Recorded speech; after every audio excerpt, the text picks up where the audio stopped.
الحمد لله نحمده ونستعينه ونستغفره ونعوذ بالله من شرور أنفسنا ومن سيئات أعمالنا من يهده الله فلا مضل له ومن يضلله فلا هادي له ونشهد أن لا إله إلا الله وحده لا شريك له ونشهد أن محمدًا عبده ورسوله أما بعد فإن خير الحديث كتاب الله وخير الهدي هدي محمد صلى الله عليه وسلم وشر الأمور محدثاتها وكل محدثة بدعة وكل بدعة ضلالة وكل ضلالة في النار اللهم صل على محمد وعلى آل محمد كما صليت على إبراهيم وعلى آل إبراهيم إنك حميد مجيد اللهم بارك على محمد وعلى آل محمد كما باركت على إبراهيم وعلى آل إبراهيم إنك حميد مجيد قال الله تعالى في القرآن المجيد والفرقان الحميد قل يا أيها الناس إني رسول الله إليكم جميعا تمام قسم کی تعریفات و تسبیحات اس اللہ جل شانہ کے واسطے جو ارض و سما کا خالق و مالک رزاق قہار جبار علیم بذات الصدور ہے لیس کمثلہ شیء ان اللہ علی کل شیء قدیر ہے، بے عیب ہے، لا ریب ہے۔ اس کے بعد لاکھوں کروڑوں درود و سلام اس ہادی محسن رہبر شریعت انبیاء کے سلطان رسولوں کے امام جن کا نام نامی اسم گرامی حضرت محمد الرسول اللہ صلی اللہ علیہ وآلہ وسلم ہے۔ حضرات ذی وقار، آج کے اس خطبہ جمعہ میں سیرت النبی کے حوالے سے چند گزارشات، چند معروضات آپ حضرات کے گوشے گزار کرنے کی کوشش کروں گا۔ دعا ہے کہ اللہ مالک کائنات مجھے حق سچ بیان کرنے کی، آپ کو سننے کی، ہم دونوں کو عمل کرنے کی توفیق عطا فرمائے۔ قرآن مجید کا باغور مطالعہ کیا جائے تو ایک انتہائی قیمتی نکتہ سمجھ میں آتا ہے۔ وہ نکتہ یہ ہے کہ جس طرح اللہ مال کے کائنات کی ذات بے عیب ہے، لا ریب ہے، لا شک فی، لا اشکال علیہ، لا ابہام علیہ ہے، کوئی بھی ہستی کسی بھی اعتبار سے اللہ تبارک و تعالی کی ہستی کے ساتھ مماثلت نہیں رکھتی، بالکل اسی طرح اللہ تبارک و تعالی کے بعد پوری کائنات، جمیع کائنات کے انبیاء و رسول علیہم الصلاۃ والتسلیم سے لے کر ایک عامی آدمی تک کوئی بھی شخص، کوئی بھی ہستی، کوئی بھی شخصیت کسی بھی اعتبار سے حضرت محمد الرسول اللہ صلی اللہ علیہ وسلم کے ساتھ مماثلت نہیں رکھ سکتی۔ حضرات ذی وقار، اللہ مال کے کائنات نے قرآن مجید فرقان حمید میں بڑا واضح قانون بیان فرما دیا، تلک الرسل فضلنا بعضهم علی بعض، کائنات کے لوگوں میں نے انسانیت کی مصلحت کے لیے، رہبری کے لیے، پیشوائی کے لیے، امامت کے لیے 1,24,000 انبیاء و رسول علیہم الصلاۃ والتسلیم کو امام، ہادی، رہبر اور پیشوا بنا کے مبعوث فرما دیا۔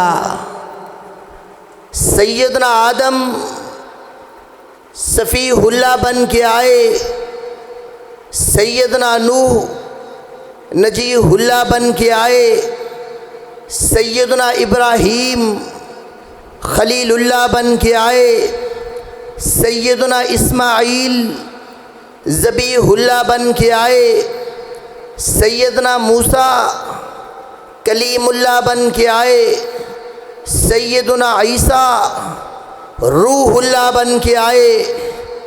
مالک کائنات نے یہ اصول اور اسلوب بتا دیا، کائنات کے لوگوں کوئی صفیح اللہ بن کے آیا، کوئی نجیح اللہ بن کے آیا، کوئی خلیل اللہ بن کے آیا، کوئی ذبیح اللہ بن کے آیا، کوئی کلیم اللہ بن کے آیا، کوئی روح اللہ بن کے آیا، لیکن لوگوں ایک وہ ہستی آنے والی ہے جو ان تمام سے اعلیٰ و اولیٰ ہے، کامل و اکمل ہے، احسن و محسن ہے۔ یا رسول اللہ آپ خوش ہو جائیں، آپ حبیب اللہ بن کے آئے ہیں۔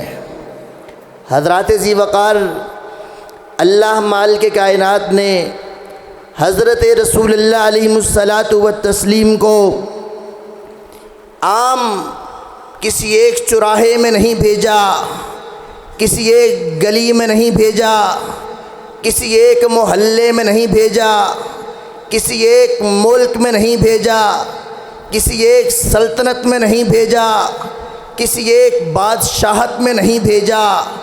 اگر اس سے پہلے آپ قرآن و احادیث کا باغور مطالعہ کریں، کوئی نبی آیا اپنے علاقے کا امام بن کے آیا، کوئی نبی آیا اپنے محلے کا امام بن کے آیا، کوئی نبی آیا ایک شہر کا امام بن کے آیا، کوئی رسول آیا وہ اپنے ملک کا امام بن کے آیا۔ لیکن جب حضرت رسول اللہ علیہ الصلاۃ والتسلیم کی باری آئی، اللہ مالک کائنات نے قانون کو چینج کر دیا، فرمایا لوگوں یہ وہ نہیں جو صرف ایک محلے کے لیے آئے گا، ایک ملک کے لیے آئے گا، ایک شہر کے لیے آئے گا، بلکہ آج وہ آیا ہے جو مشرق کا بھی امام بن کے آیا، مغرب کا بھی امام بن کے آیا، جنوب کا بھی امام بن کے آیا، شمال کا بھی امام بن کے آیا، پچھم و پورب کا بھی امام بن کے آیا۔ یہ امام القبلتین، یہ مکہ اور مدینہ سے لے کر فلسطین، یروشلم اور بیت المقدس کا بھی امام بن کے آیا ہے، یہ عرب و عجم کا امام بن کے آیا ہے، عرش و فرش کا امام بن کے آیا ہے۔ حضرات ذی وقار، اللہ مالک کائنات نے حضرت رسول اللہ علیہ الصلاۃ والتسلیم کی عظمت کو اتنا اجاگر کیا، اتنی اہمیت دی، اتنے فضائل و مناقب رکھے۔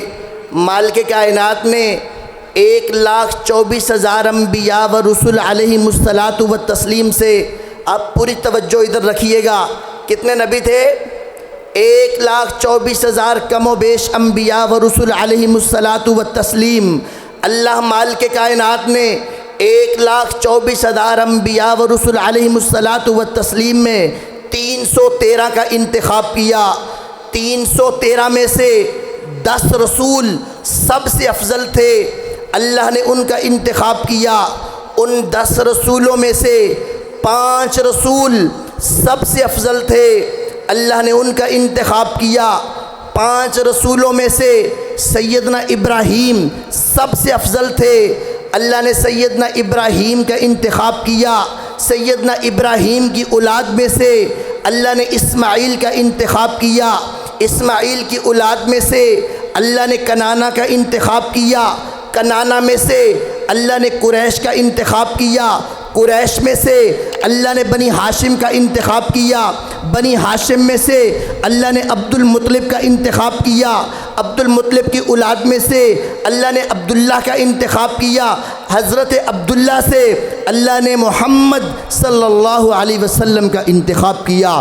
حضرات، اتنی چنیدگی، اتنا انتخاب، ایسا منتخب کرنے کا انداز، اللہ مالک کائنات فرماتے ہیں، اعلان فرما دیا، قُلْ يَا أَيُّهَا النَّاسِ انی رسول اللہ علیکم جمیعا۔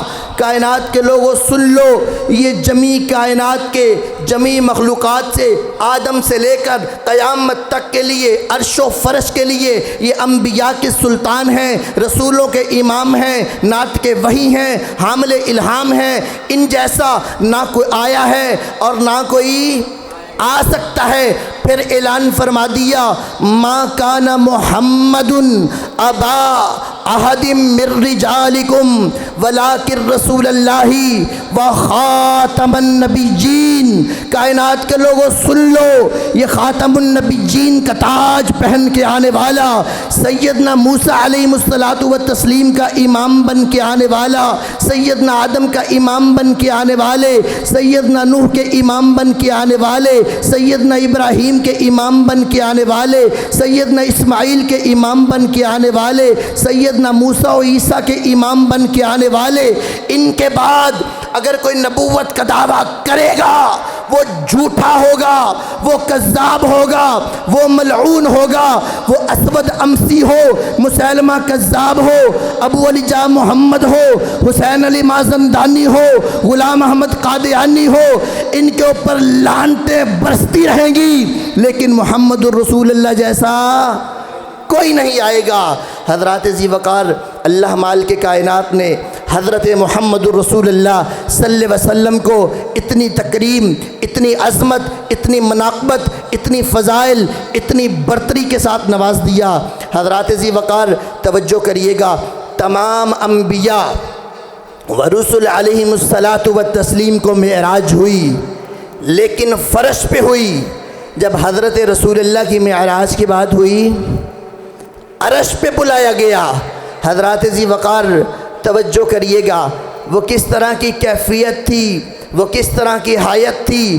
حضرت رسول اللہ علیہ الصلاۃ والتسلیم کو بلایا گیا، بیت اللہ الحرام کی طرف لایا گیا، آپ علیہ الصلاۃ والتسلیم کا شق صدر کیا گیا، سینہ مبارک کو کھولا گیا، دل کو نکالا گیا، حتیم میں رکھا گیا، اور خوبصورت ایک سونے کی تھالی کے اندر رکھ کر زمزم کو منگوا کر آپ کے قلب اطہر کو صاف کیا گیا، شفاف کیا گیا، اور پھر دوبارہ آپ کے دل مبارک کو، قلب اطہر کو سینہ مبارک میں رکھ کر سین دیا گیا۔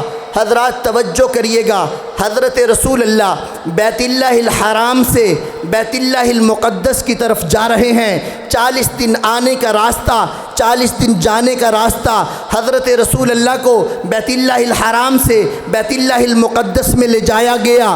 حضرت رسول اللہ بیت اللہ المقدس میں جاتے ہیں، انبیاء و رسل علیہم الصلاۃ والتسلیم کی امامت فرماتے ہیں۔ تمام کے تمام انبیاء و رسل علیہم الصلاۃ والتسلیم صفوں کی شکل میں رسول اللہ کے پیچھے کھڑے ہیں، حضرت رسول اللہ امامت کے لیے کھڑے ہیں، حضرت رسول اللہ امامت کرواتے ہیں۔ مالک کائنات کا حکم ہوتا ہے، امامت کے بعد حضرت رسول اللہ کو اٹھایا گیا، آسمانوں کی بلندیوں کی طرف لے جایا گیا۔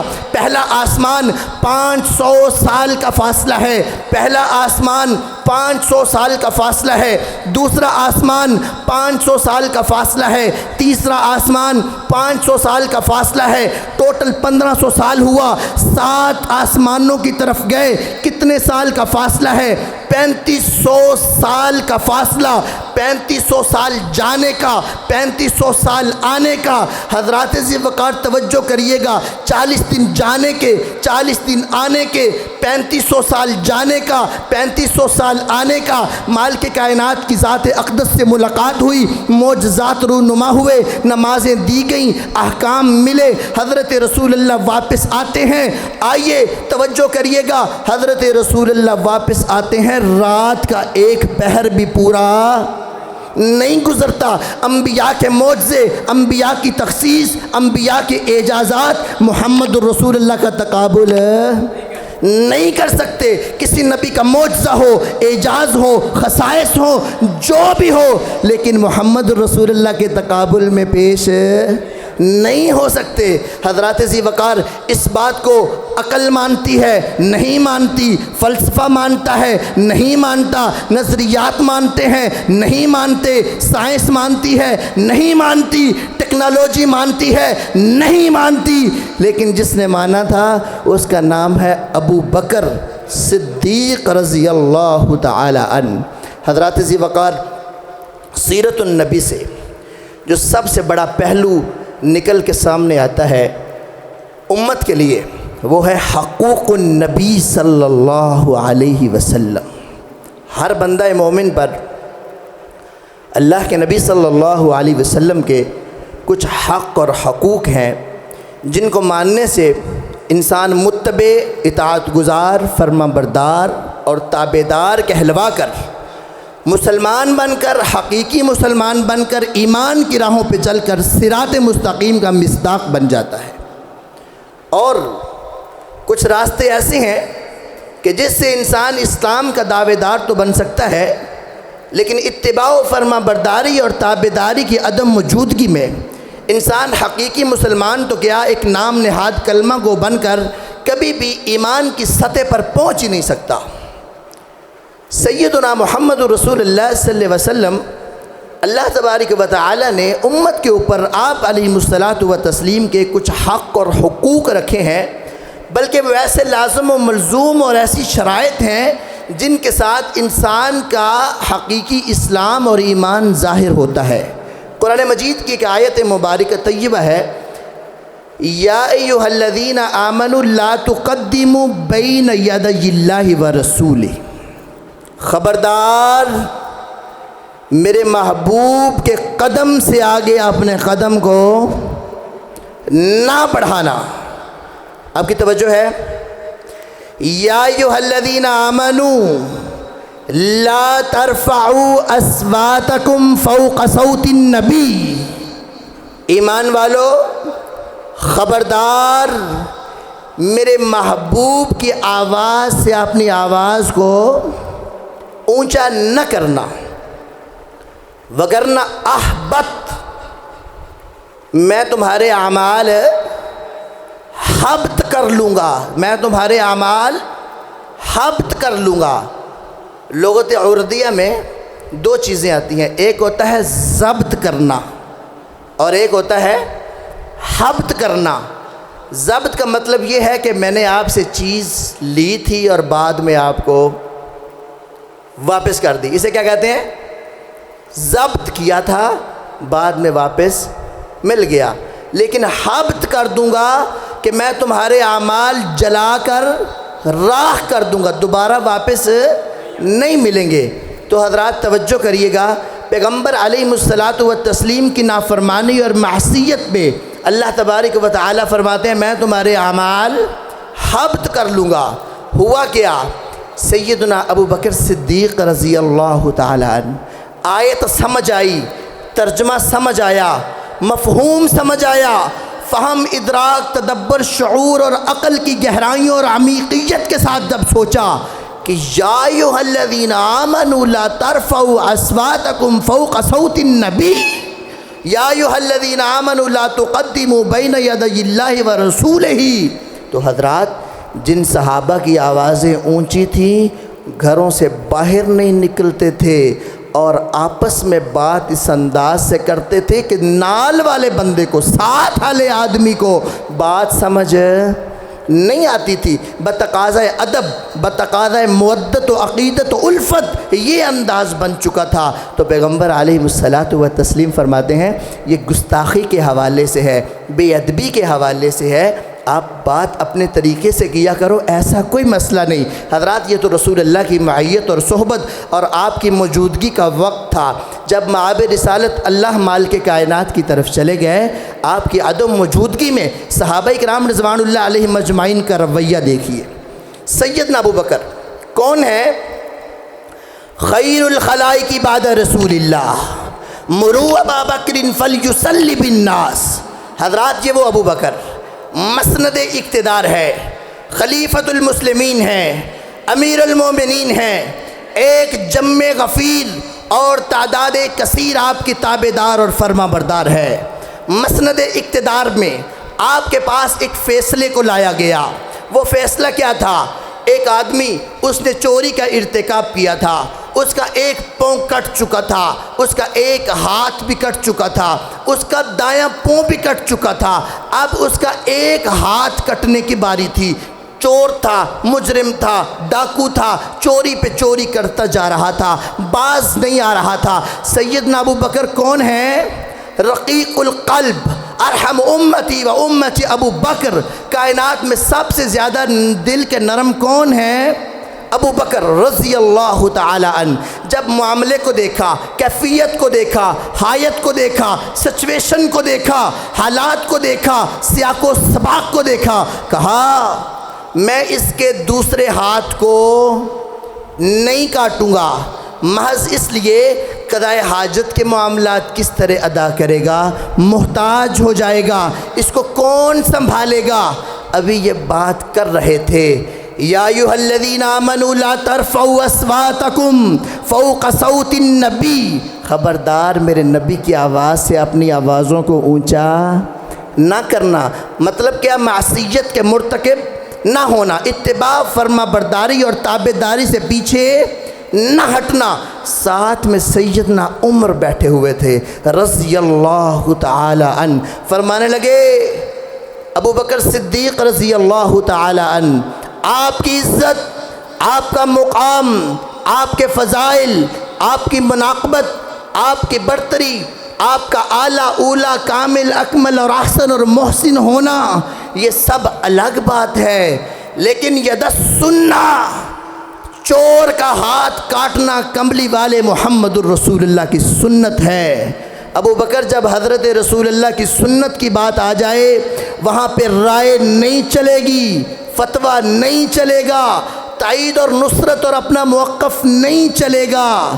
سیدنا ابو بکر چور کا ہاتھ کاٹنا پڑے گا۔ حضرات ایسے ہی ہوا، وقت نے کروٹ لی، حالات بدلے، سیدنا عمر فاروق کا دور آیا رضی اللہ تعالی عنہ۔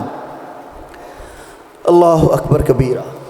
سیدنا ابو بکر صدیق رضی اللہ تعالی عنہ، آپ کا وقت گزرا، سیدنا عمر فاروق کا دور آیا۔ آپ اپنے مسند اقتدار میں ہیں، 22.5 لاکھ مربع میل کی ملکیت ہے، حکم چلتا ہے، ہیبت ہے، جلالت ہے، غصہ ہے، تغضب ہے، تشدد ہے، لوگ ڈرتے ہیں، شیطان بھاگتا ہے، کیسر و کسریٰ نام سن کے ان کی ٹانگیں کانپتی ہیں۔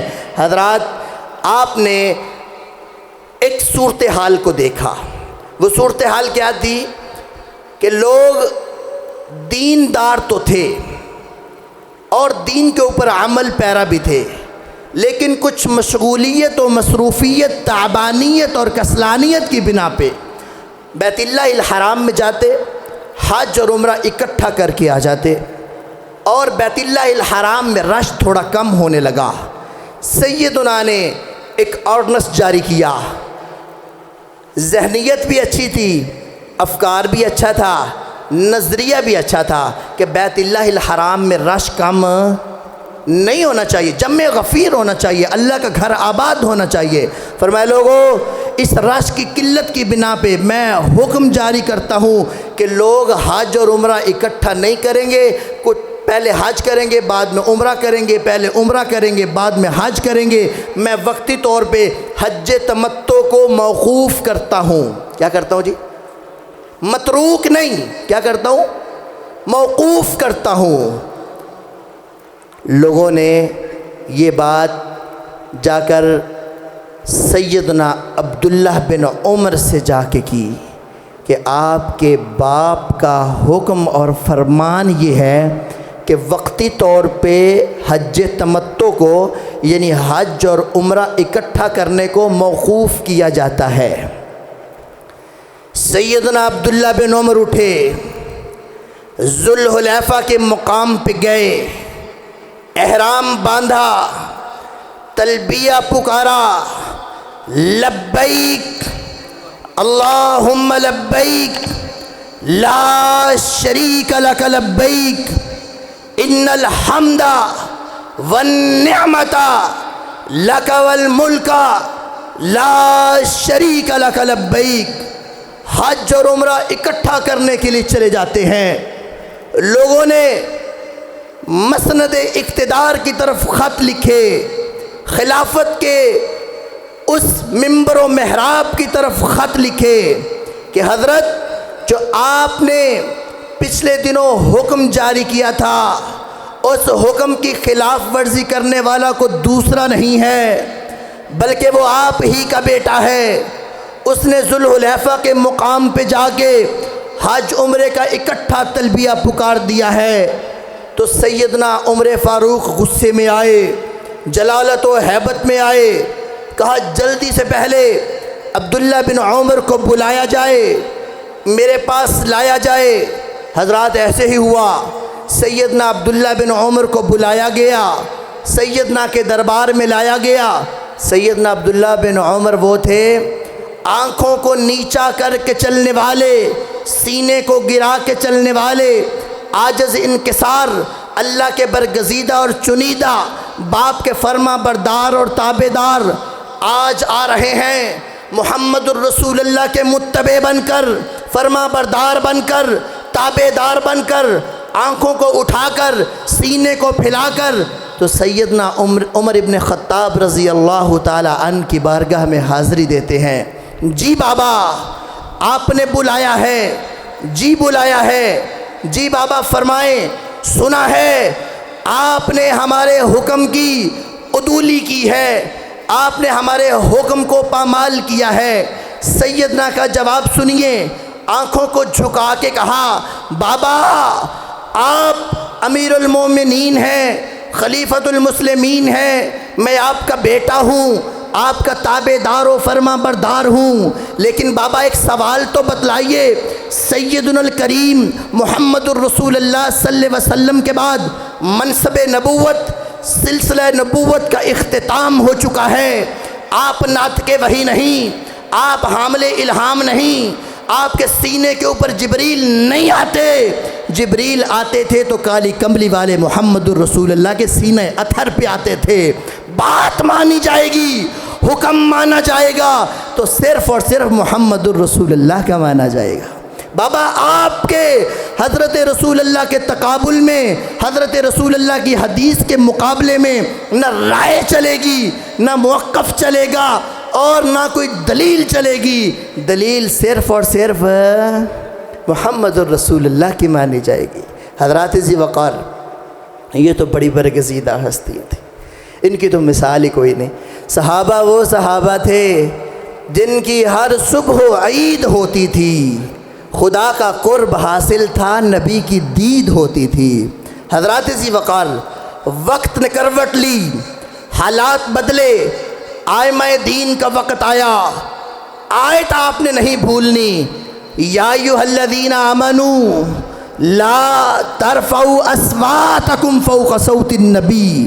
سیدنا امام مالک رحمہم اللہ تعالی اپنے وقت کے بہت بڑے محدث بھی تھے، مجدد بھی تھے، محقق بھی تھے، مؤلف بھی تھے، آپ جیسا آپ کے زمانے میں کوئی نہیں تھا، دائرہ کار بڑا وسیع تھا، لوگ زانوائے تلمس میں آتے تھے، معیت اور صحبت میں رہ کر اللہ کا قرآن اور پیغمبر علیہ الصلاۃ والتسلیم کی حدیثوں کو سماعت کر کے سینوں کو منور بھی کرتے تھے اور عمل پیرا بھی ہوتے تھے۔ حضرات ذی وقار ہوا کیا، حاکم وقت نے کہہ دیا کہ طلاق جبری جو ہے وہ جائز ہے۔ حاکم وقت اپنی بہن یا بیٹی کو معاملے میں جبری طلاق دلوانا چاہتا تھا۔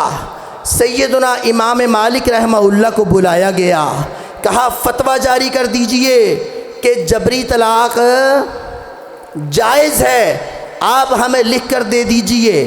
سیدنا فرمانے لگے لا اکراہ فی الدین، دین کے اندر کوئی جبر نام کی چیز موجود نہیں ہے۔ پیغمبر علیہ الصلوۃ والتسلیم نے جبری طلاق کو حرام قرار دے دیا۔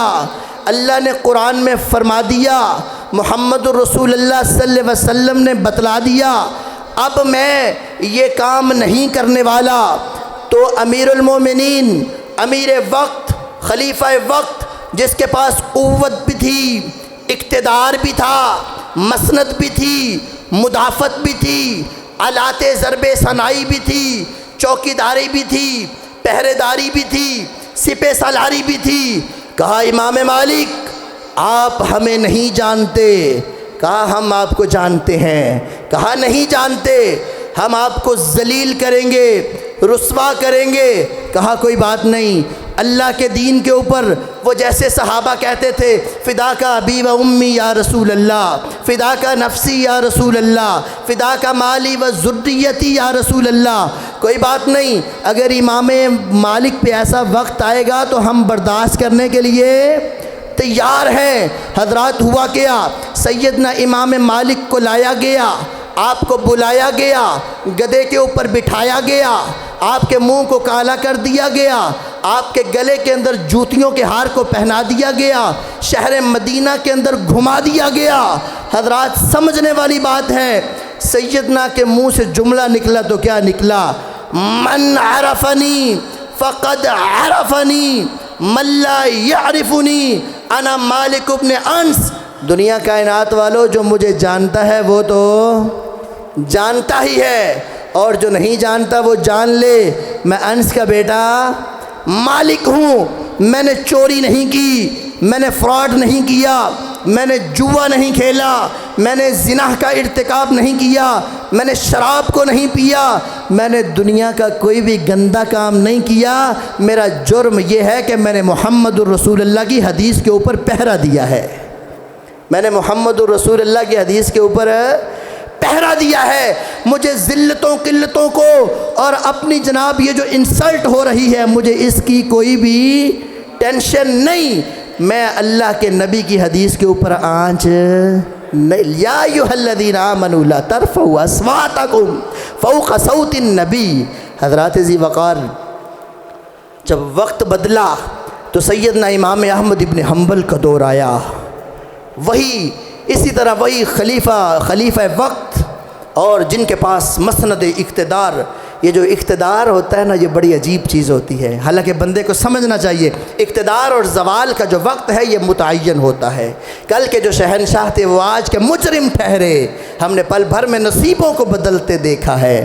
تلک الایام نداولھا بین الناس۔ لیکن یہ کرسی کا نشہ، یہ اقتدار کا گھمنڈ، یہ تکبر، یہ اترانا، یہ انسان کو جہنم کی وادیوں کی طرف لے جاتا ہے۔ خلیفہ وقت جب اپنے پرجوش اقتدار میں تھا اور سیدنا امام احمد ابن حنبل سے کہنے لگا یار میرا موقف یہ ہے، مجھے سمجھ یہ آتا ہے کہ جو اللہ کا قرآن ہے نا، یہ جو اللہ کا قرآن ہے یہ اللہ کی مخلوق ہے، اللہ کی مخلوق ہے، اللہ کی صفت نہیں ہے۔ تو سیدنا امام احمد ابن حنبل فرمانے لگے امام صاحب، امیر وقت، آپ ایک بات کو سمجھیے، یہ قرآن اللہ کی مخلوق نہیں، اللہ کی صفت ہے۔ ایسا پیغمبر علیہ الصلوۃ والتسلیم کی لسان اطہر سے نکلا ہے۔ وہ کہنے لگا جب ہم نے کہہ دیا تو اس کو موقف بناؤ اور اس کے اوپر فتویٰ جاری کرو اور ہماری تائید اور نصرت کرو کہ قرآن اللہ کی کیا ہے؟ مخلوق ہے۔ سیدنا فرمانے لگے عرض کر رہا ہوں قرآن اللہ کی مخلوق نہیں، اللہ کی صفت ہے۔ ایسا کس نے کہا ہے؟ اللہ کے نبی صلی اللہ علیہ وسلم نے۔ حضرات سیدنا نے قرآن و حدیث کے اوپر آنچ کو نہیں آنے دیا۔ اتباع نبی اور اطاعت رسول میں بہت کچھ برداشت کرنا پڑا۔ سیدنا امام احمد ابن حنبل کو پکڑا گیا، آپ کو جکڑا گیا، پاؤں میں زنجیروں کو ڈالا گیا، ہاتھوں میں ہتھ کڑیوں کو ڈال کر جیل کی اسیری میں بھیج دیا گیا۔ حضرات توجہ کریے، یہ منافقت، یہ نفاق، یہ دوگلا پالیسی یہ بڑی دیر سے چلتی ہوئی آ رہی ہے۔ کچھ مولوی آئے، آ کے کہنے لگے امام احمد ابن حنبل تمہیں پتہ ہے؟ جی کس بات کا؟ سارے کے سارے مذہبی رہنما، سارے کے سارے نام نہاد ملا وہ حاکم وقت کے ساتھ مل چکے ہیں، اور احمد ابن حنبل تو اکیلا رہ چکا ہے۔ تو سیدنا کی زبان سے جو جملہ نکلا وہ بڑا سمجھنے والا ہے۔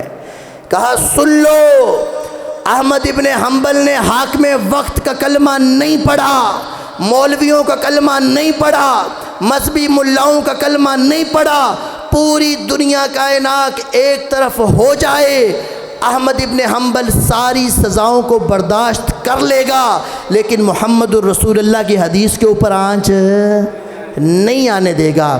حضرات ذی وقار، سیرت النبی اور حقوق النبی یہ ایک ہی موضوع ہے، آپس میں ان کا بڑا ربط ہے، آپس میں ان کا بڑا انسلاک ہے۔ سیرت النبی سمجھنے کے بعد حقوق النبی ہر بندہ مومن، مسلمان، مرد و عورت، عاقل بالغ اور شباب کے اوپر یہ فرض اور واجب ہے۔ یہی اسلام کا جز ہے، یہی اسلام کا کل ہے، یہی اسلام کی اساس ہے، یہی اسلام کی بنیاد ہے، یہی اسلام کا جو حقیقی پس منظر ہے، جو اسلام کی طرف لے جاتے ہوئے ایمان کی پختگی، رسوخ اور عمل کی طرف انسان کو لے کے جاتا ہے، اور یہی صراط مستقیم ہے، یہی جادہ مستقیم ہے، یہی اطیعوا اللہ و اطیعوا الرسول ہے، یہی لقد کان لکم فی رسول اللہ اسوۃ حسنہ ہے۔ اللہ مجھے اور آپ کو صحیح معنوں میں حضرت رسول اللہ علیہ الصلوۃ والتسلیم کے ساتھ محبت، مودت، عقیدت اور الفت اور اطاعت کرنے کی توفیق عطا فرمائے۔ وآخر دعوانا الحمدللہ۔ حضرات ذی وقار، محبت رسول اللہ صلی اللہ علیہ وسلم کے حوالے سے خلاصۃ الکلام یہ ہے، صحابہ کرام رضوان اللہ علیہ مجمعین کی زبانوں پہ ایک ہی جملہ ہوتا تھا، فداک ابی و امی یا رسول اللہ، فداک نفسی مالی و ذریتی یا رسول اللہ، لبیک و سعدیک یا رسول اللہ۔ حضرات ذی وقار، یہ تو مرد و حضرات تھے، لیکن خواتین کا اسلام کی مودت کا عالم یہ تھا۔ سیدہ آمنہ بنت جحش رضی اللہ تعالی عنہا، میدان قتال ہے، میدان جہاد ہے، گھر سے 4 افراد، بھائی، شوہر، بیٹا اور باپ میدان قتال میں اترتے ہیں، عالم کفر کی گردنوں کو توڑتے ہیں، اپنے سینہ اور تن من کو عالم کفر کے سامنے اور میدان قتال میں اتر کر اتراتے ہوئے ان کے ساتھ جدال و قتال کر رہے ہیں۔ افواہ اٹھی، خبر آئی کہ نعوذ باللہ، معاذ اللہ، استغفر اللہ ثم استغفر اللہ، مآب رسالت صلی اللہ علیہ وسلم کو اس دنیا فانی سے آپ کو شہید کر دیا گیا ہے، آپ کا وصال ہو چکا ہے، آپ کی رحلت ہو گئی ہے۔ سیدہ آمنہ بنت جحش جس عالم میں بیٹھی تھی، کپ کپاتی ہوئی اٹھی اور بازار کی طرف چلی گئی۔ راوی لکھتے ہیں دوپٹے کو ہاتھ میں پکڑا ہوا تھا، گھسٹتی ہوئی جا رہی تھیں، لوگوں سے پوچھتی ہوئی جا رہی تھیں، لوگوں مآب رسالت صلی اللہ علیہ وسلم کے حوال و احوال کیا ہے، آپ کی طبیعت و کیفیت کیا ہے؟ جواب دینے والے نے کہا، آمنہ بنت جحش تمہیں پتہ چلا ہے، تیرا باپ جس کی تو نور نظر ہے، جس کی تو لخت جگر ہے، جس کے تو دل کا چین، سکون اور قرار ہے، وہ اب اس دنیا میں نہیں رہا، شہادت کے جام کو پی چکا ہے۔ کہا جواب دینے والے، میں نے تم سے باپ کا نہیں پوچھا، میں نے تو تم سے محمد الرسول اللہ صلی اللہ علیہ وسلم کا پوچھا ہے۔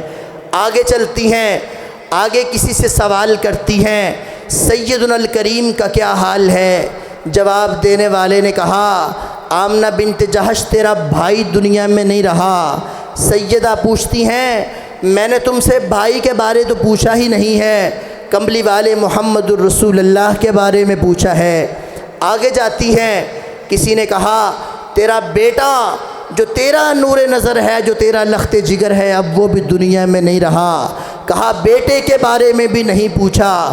آگے جاتی ہیں تو کسی نے کہا تیرے سر کا تاج، تیرا سرتاج، تیرا خامد وہ اب اس دنیا میں نہیں رہا، وہ بھی شہادت کے جام کو پی چکا ہے۔ سیدہ کی زبان سے، آپ کی لسان اطہر سے ایک جملہ نکلتا ہے، پوری دنیا، میرا گھر بار، میرے ماں باپ، میرے بہن بھائی، میرا شوہر، میرا بیٹا، میرا پورا خاندان، بلکہ پوری دنیا عرب و عجم محمد الرسول اللہ کے جوتوں پہ قربان، مجھے کسی کا نہ بتاؤ، مجھے حضرت رسول اللہ کے حوال اور احوال بتاؤ۔